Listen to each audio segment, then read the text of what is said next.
Assalamualaikum warahmatullahi wabarakatuh. Baik, di sini saya Ahmad Maulana Algani. Saya Muhammad Rizky Nur Fariz. Saya Azra Gesani Sakilan. Di sini kita akan mempresentasikan tentang proyek yang telah kita buat, yaitu IoT, alat penyiram otomatis, dimulai dari alat dan bahan, cara pembuatan, dan cara kerja IoT tersebut.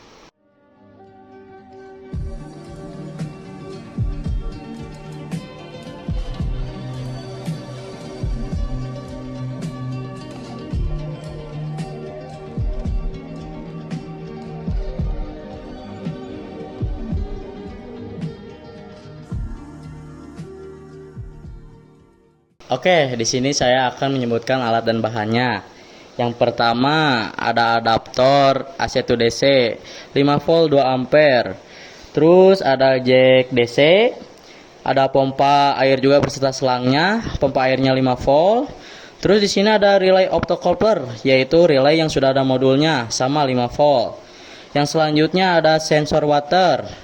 Terus ada sensor kelembapan tanah YL69 beserta modulnya. Nah, di sini yang paling penting kita itu menggunakan ESP32 dan kita tuh menggunakan jumper male female dan male male. Baik, di sini saya akan menjelaskan cara pembuatan alat tersebut.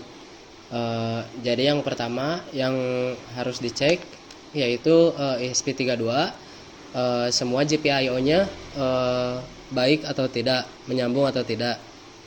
Lalu yang kedua yaitu mengecek sensor kelembapan tanah. Di sensor kelembapan tanah ada analog O, DC O, ground sama VCC.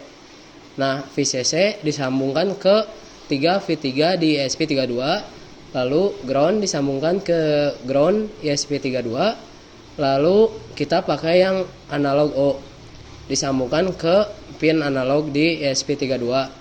Misalkan 34, 35, 32 dan seterusnya. Lalu jika sudah bekerja dengan baik, yang kedua yaitu mengecek water level.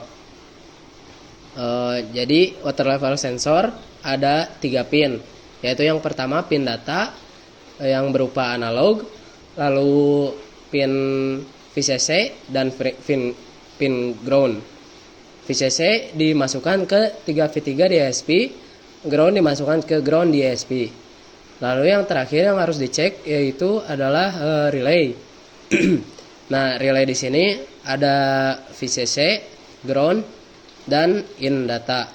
VCC disambungkan ke 3V3 di ESP, ground disambungkan ke ground ESP, lalu in datanya disambungkan ke GPIO D4. Lalu di relay yang selanjutnya ada COM, normally open dan normally close. Di sini kita sambungkan COM-nya terhadap positif baterai atau positif adaptor. Lalu ke normally open-nya disambungkan ke positif pompa. Nah, setelah itu negatif dari adaptor dan negatif dari pompa kita sambungkan. Setelah itu kita melakukan apa yang disebut pemrograman. Jangan lupa mengecek apakah portnya bekerja dengan baik, dan juga di aplikasi Arduino memilih dengan tipe yang benar, yaitu ESP32. Kalau di sini kita pakainya WiRoom. Setelah itu tinggal coding, lalu pengecekan semua komponen dan pemrograman agar menyambung dengan bearing. Di sini saya akan menjelaskan cara kerja alat penyiram tanaman otomatis. Yang pertama, di sini ada 2 sensor mengirim data ke ISP. ISP memproses. Lalu jika tanah kering, lanjut ke relay. Relay menghubungkan antara adaptor dengan pompa sehingga pompa menyala. Jika tanah lembab, ISP tidak menyambungkan ke relay sehingga pompa tidak menyala. Baik, di sini saya akan menjelaskan bagaimana cara penggunaan alat IoT penyiraman otomatis. Jadi yang pertama, pastikan setelah pemasangan jumper dan alat-alat tidak ada yang salah menyambung. Lalu setelahnya kalian harus menyalakan hotspot pribadi kalian atau WiFi yang telah disinkronisasikan di dalam program Arduino. Lalu jika sudah, kalian dapat menyalakan atau menyambungkan adaptor ke AC. Jika semua lampu indikator di komponen-komponen menyala dengan baik dan tidak ada yang janggal, berarti sudah terhubung dengan baik.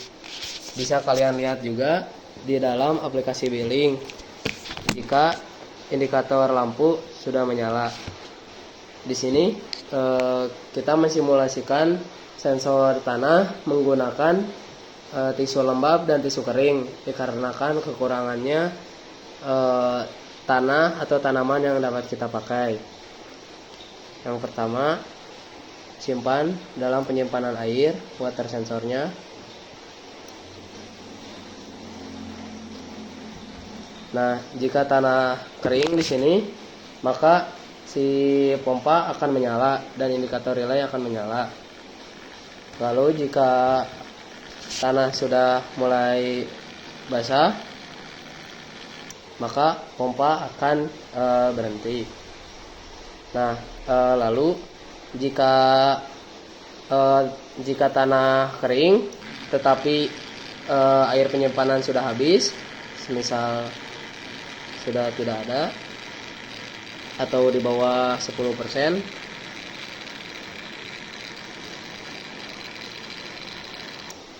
maka relay tidak akan menyalakan pompa dikarenakan bisa menyebabkan kerusakan pompa.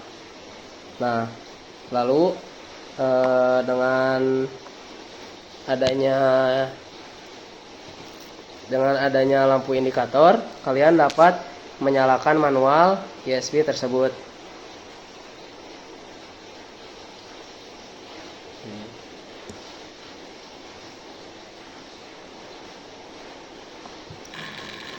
Nah, lalu kalian dapat mematikannya di dalam indikator aplikasi billing.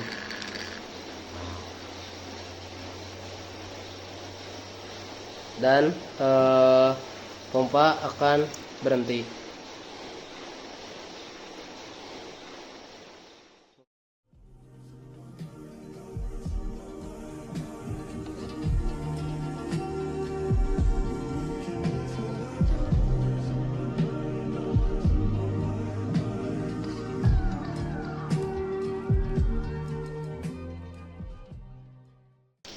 Baik, mungkin sekian saja penjelasan tentang alat dan bahan, lalu cara pembuatan alat tersebut, dan cara kerja alat tersebut.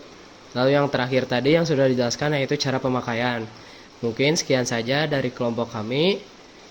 Wassalamualaikum Assalamualaikum warahmatullahi wabarakatuh.